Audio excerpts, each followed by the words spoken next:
guys, and welcome back to another episode of Last Minute a channel that helps you get that A in your biology or life science tests. Helps you make sure that you get that A, make sure you understand the sections and everything you need to know for your schoolwork. So let's get to it today. So today we are going to be looking at reproduction in vertebrates. We're going to be talking about external and internal fertilization, ovipary, vivipary, and ovovivipary, amniote egg and its key features, precocial and altricial development, parent care, and its importance. So let's go. So what is external fertilization? So external fertilization happens when basically it's fertilization that happens outside the body. The male will release the gametes, sperm and eggs, into the environment, usually water, and then fertilization will occur. So we'll look at examples later. Internal fertilization, it happens inside the body. So the man would deposit sperm into the female reproductive tract, and this allow terrestrial animals to reproduce in dry environment. And internal fertilization is much more certain than external fertilization.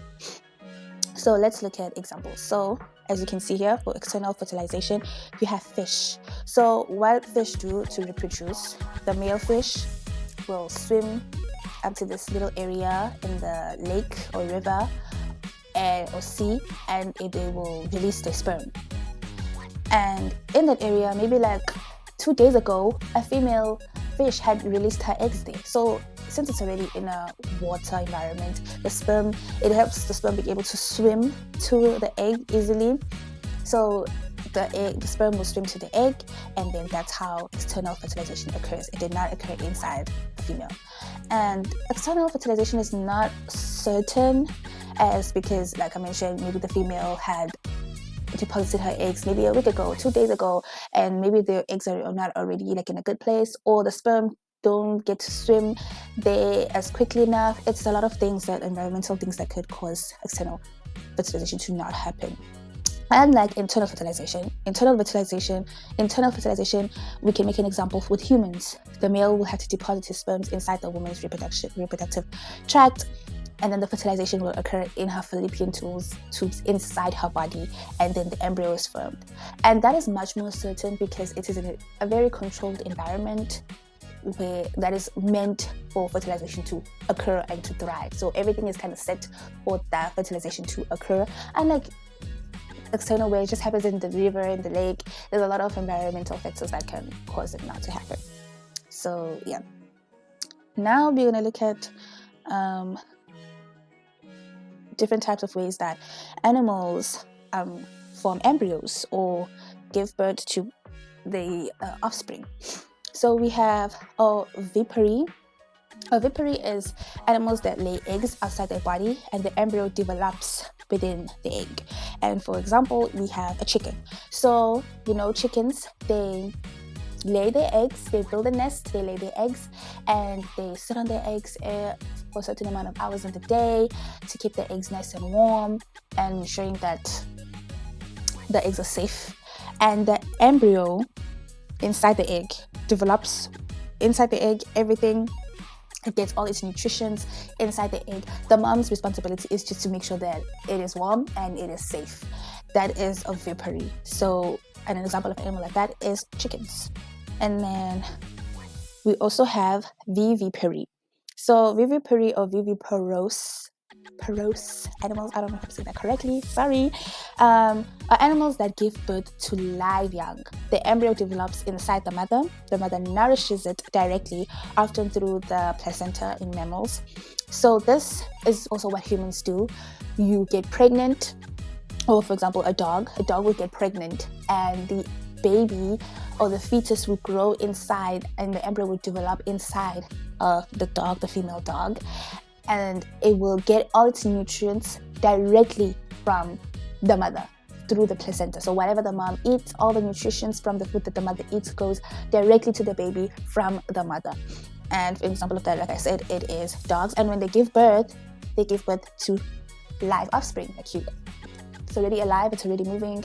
Often even not moving, but like it doesn't come out as an egg, it just comes out already developed. And then we have ovovivipary. So ovovivipary, it's when the animal forms eggs, but the eggs stay inside the mother's body until they hatch. The embryo still gets nutrients from the egg yolk and not directly from the mother.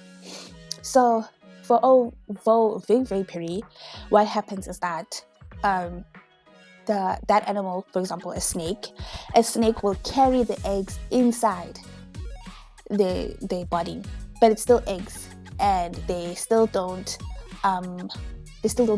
get nutrients directly from the mom because they're in an egg and they get everything from the yolk sac, which is in the egg. And then when it's time for them to hatch, they hatch inside the mom, and the mom just gives birth to that offspring, and not, I think maybe the eggs come out later. I don't know if they dissolve inside or if they come out, but the baby comes out and they're already outside of the egg. So it's like the mixture of ovipary and vivipary, making ovovivipary. So just to remember this, ovipary, if it has O, there's an egg involved, and if it's just have one V, that means OV, that means that animal is gonna just lay an egg. The baby is going to be laid as an egg. And then if it's vivipary, there's no O for egg, that means that embryo is growing inside the mom and is feeding directly from the mom and is gonna come out live. You know what I'm saying? There's no egg involved inside or outside. And then ovovivipary, there's O, that means an egg is involved, and vivipary means that it's gonna come out, it's gonna stay inside the mom's stomach and it's gonna come out without the egg, outside of the egg already. Does that help? So this is just how you can remember it. If there's an O involved, there's an egg involved. If there's double V's, there's growing in the stomach or in the womb and coming out with no egg. I hope that helps. I don't know if it does. Okay, moving on. Now we're gonna talk about the amniotic egg or amniotic egg. I don't know if it's correct if I'm calling it an amniotic egg or it's an amniotic egg. So an amniotic egg is a special type of egg that has a protective shell and internal membranes to support the development of embryo on land. So every egg is an amniotic egg, basically. If it's from ostrich, eggs, ducks, because basically the role of these eggs is to help an embryo to grow and to come out nourished and keep kept safe and all of that. So we're going to be looking at the key features of the amniotic egg and how it helps support the growing embryo inside of itself. So here are the key features of the amniotic egg. So as you can see, pause the video, look at the labels, make sure you know what every part is, because that's important for your tests, to know every part, be able to label the diagrams, because sometimes they might give you a diagram and ask you to label, so please make sure you know the diagrams. Here they are. Pause the video, look at it, study it, draw it. That's how I used to memorize diagrams. I would draw, and it was not the best drawings, but I still remember the diagrams. So we have the amnion, and the amnion, we also as humans have an amnion. It's just a layer that the embryo is enclosed in. As you can see also in the label here, it's just this layer or membrane that is just, or sac, fluid filled sac. It has fluid, and that fluid is called amniotic fluid. And this sac protects the embryo from drying out, and it also cushions the embryo, and also it allows to keep the temperature constant as well. The temperature stays constant in this sac. So that's the function of the amnion. And then the chorion, as you can see, the chorion is another layer as well. This is the big sac, and this sac or this layer allows for gaseous exchange. So it allows for oxygen to come in and carbon dioxide to come out. And then other features also we can look at. Sorry about that. We have the allantois. So the allantois stores waste products from the embryo. You can see it over there. The allantois stores the waste products from the embryo and also helps with gas exchange as well. So any waste that's coming out, carbon dioxide and other forms of waste that the embryo is reproducing as it grows, I think eventually it starts also making feces and all of that, it's stored by the allantois. And then the yolk sac, which is very important, you can see the yolk sac there directly opposite the embryo. The yolk sac contains yolk, which provides nutrients for developing embryo. Yolk sac is very important. It nourishes the embryo. So just to look at these structures, you can see the elentus is at the bottom, and it's connected to the embryo and also at the bottom half of the embryo. So basically at the bottom half, that's where you indicate your body parts that pass out waste, like your urine and your feces. So that's how you're going to remember. Like you can see the elentus is at the bottom, and it is connected at the bottom half of the embryo, which way you can find your parts of your body, or the parts of the body of the embryo that you're going to be releasing urine and feces. That's how you're going to remember that, okay, the elentus stores waste products. And then the yolk sac, as you can see, it's directly in front of the embryo, and it's connected near the stomach area or abdomen area. Obviously, stomach, abdomen, you think hunger, feeding, food. So then you know that, okay, the yolk sac provides nourishment. So that's how you can be able to help yourself remember the functions of the labels here, or understand the functions, or remember when you have to label. And then we have the shell. The shell, you can see the shell. The shell helps with protection. It is a tough barrier, and it's porous, which also allows for gas exchange. So it protects the embryo from physical damage and microbial infections. It allows for gaseous exchange because it has microscopic pores. So the shell has little pores, which allows for the gas exchange, oxygen to go in and carbon dioxide to come out. So it enables the embryo to breathe, and also it helps with retaining the moisture inside the egg. So it prevents the egg from drying out as well. And then we have the albumin. The albumin is the egg white.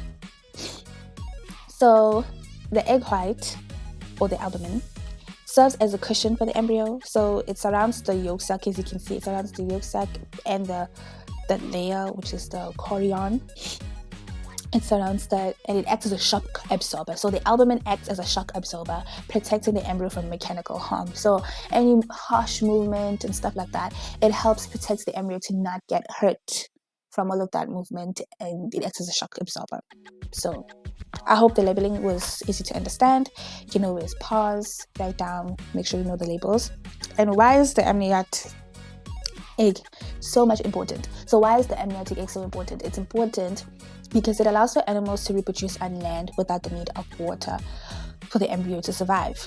So that's like part of evolution, because everything started in the water, and then slowly as evolution, because things were moving out of the water, like life was also occurring in the land. So there had to be some revolutionary characteristics that would allow for the survival of now these new species that are forming, that now can occupy land, can breed outside of water.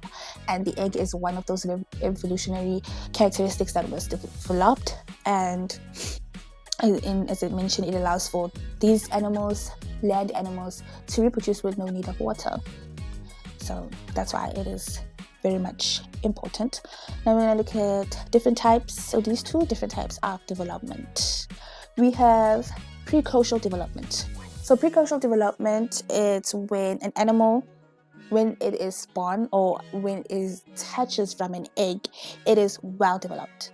So it is well developed. Even when you look at it, it is completely prepared to take over the world.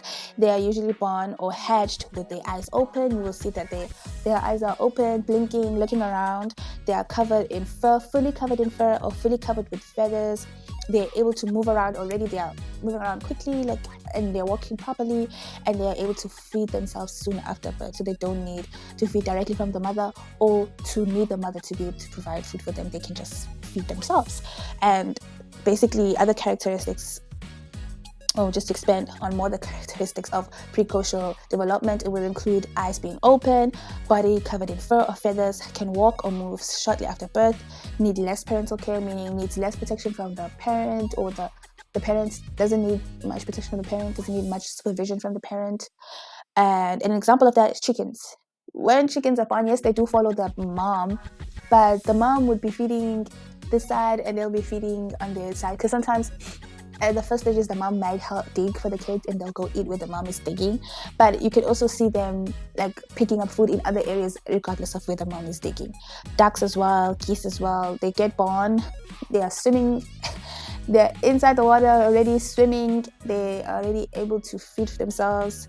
So that is precocial development. And then altricial development is when the animal is born or hatched helpless. They're usually blind, naked, unable to move or feed themselves, so they require a lot of parental care. And an example of the characteristics you can see to if that animal is precocial, altricial. For altricial, you see their eyes are closed at birth, they have no fur or feathers, so they really need to be close to their mom so that they can cover them from the weather. They cannot move, they cannot feed themselves. The mother has to constantly bring them food, protect them, always be with them, and they need constant care and feeding. An example of that: human, cats, and dogs. As you know, the newborn phase. Once mommy has a baby, when we give birth to babies, even though now babies have their eyes open, which is so scary, but they cannot see, they cannot talk, they cannot eat. They are even scared of themselves. Like, I don't know if anyone have noticed this if you have siblings or whatever, but when a baby is a newborn and they're taking a dump, like they are passing feces, they get scared or they cry. You might notice like newborns, they would cry and then you realize that they're actually taking a dump and they're kind of like freaking out about it. So that is something. So, and as well with cats and dogs, you will see that the babies will not be moving properly. They'll be like moving with their stomachs and their eyes will be closed and they'll be feeding directly from the mom, from the breast. That's another thing you can notice about altricial development. Is definitely associated with breastfeeding as well, because the baby cannot feed for themselves. They can't eat other stuff because their guts are still developing. It's a lot of things. So here's an example. You can see the precocial bird over here, fully covered with feathers, is able to stand and walk, eyes open. And then look at the altricial one, like more skin, very poorly developed feathers. You can see eyes is closed, very frail. So this one will need a lot of parental care. Now, speaking of parental care, what is parental care? So parental care is the behavior and actions by parents, mother, father, or both to protect, feed, and raise their offspring after fertilization or birth. This increases the chance of the offspring surviving and growing to adulthood. In vertebrates, the level of parental care varies greatly between groups. So parental care is what I was talking about, like the feeding, making sure that you're warm and you're safe, and keeping an eye on you, teaching. Also, another thing about parental care, teaching you things. In altricial, you'll have to teach the baby how to eat certain foods, in like introduce them to now adult food, teach them how to hunt, protect themselves, hide away from danger, all of those things. So for mammals, it's very much extensive. There's breastfeeding, there's grooming, there's obviously protecting, keeping warm, teaching as well how to protect yourself and all of that. And in other animals, it could be just a matter of taking you to the area where, for like, which animal does this? Reptiles? I think reptiles, the parent comes back when your guys are born, and it's just a matter of making sure you'll make it to a certain area where they know that this is where you can be able to get food and all that, and then they leave you after that. So parental care varies in different animal groups. But that's what parental care is. And why is it important? It helps to increase the survival rate of offspring. If there is parental care, they then are protected, and when they are strong enough, they already have tricks that they can use to continue to protect themselves as well. So higher survival rate, protects young from predators and harsh environments, like I said, keeping warm, making sure that they're safe, they know how to protect themselves, and also be there to protect them. And also increases the chances of learning essential survival behaviors, like I had already mentioned, teaching how to hunt, teaching how to hide, run away, this is dangerous, all of those things. So I hope that was clear. Everything was nice and clear and was easy to digest and understand. If not, you can always leave a comment down below and I can extensively explain something. I am more than happy to do that. But thank you so much for listening up till this point. And if you liked this and this was so helpful to you, hit the like button, comment down below for videos you would like me to, or sections you would like me to touch on in life science or biology. Share this with friends, classmates. If you're both in the dark trying to study for your tests, please share, be helpful to others.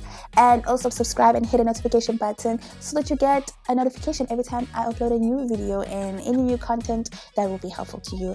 Thank you so much for your support. Good luck, and good luck with your studies. Hope everything goes well. God bless. Bye.